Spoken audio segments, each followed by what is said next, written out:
I found out I was pregnant when I went to the hospital. My stomach had been hurting for a little bit, and I was like, oh, maybe something else is wrong. Literally, the doctor came, sat down right next to me, and he was like, I have the most wonderful news ever. And I'm like, what? And he's like, you're pregnant. I'm like, for some people, that would be amazing. I didn't know what I was gonna do. I didn't know, which way to turn or really what to do.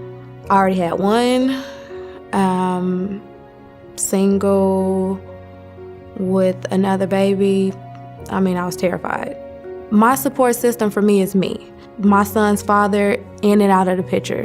And if I'm barely making ends meet with one, what do you do with another one? Do you put them up for adoption? Do you keep them? I wasn't really sure of what my options really were. I was literally outweighing every option possible. What do you do? When Arriel came in, from what I remember, she was a little nervous about being pregnant, and she was thinking about aborting her baby, and her relationship was not going real well, and it was just a little bit more than what she thought she was going to be able to handle. When I came here, it was more of I'm not pregnant. They're going to tell me I'm not pregnant. They're going to confirm for me what I really want, And not only that, but, if I am, they're going to be the ones that pretty much tell me, you do have to do it, you don't have to do it. Because, like I said, I didn't know initially walking in what this really was, honestly. I sat down with Rhonda. We talked, she prayed. She called me maybe the next day, and I was like, I'm having a bit cramping, that kind of thing. I go to the emergency room the next day, and they do a sonogram. And they say, I see a sac, I don't see a baby. He goes, we can pray really hard that we're too early and our dates are off, and there isn't a baby there yet. He was like, or it's a threatened miscarriage. Make an appointment with your doctor, get an ultrasound. In 2 weeks, he goes, wait 2 weeks. Honestly, if there isn't a baby, maybe this is what it's supposed to be. When a girl comes to see me, we have a relatively short amount of time to get to know them and try and figure out what they need the most, trying to find out where they are and how we can continue to help them.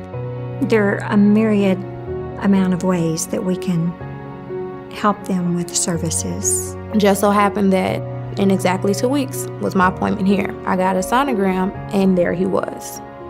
Kicking, heartbeat, everything. For me, for a second, I was beyond selfish, you know what I mean? And I was thinking more about me, and it's crazy to think about that, for a second, I was being so selfish to think that, he shouldn't be here, you know what I mean? And it wouldn't be a bad idea if he wasn't here. And it's crazy to me because the moment I heard his heartbeat, I knew, and it was here's this baby and he's fighting to be here, and initially I didn't even see it as a blessing.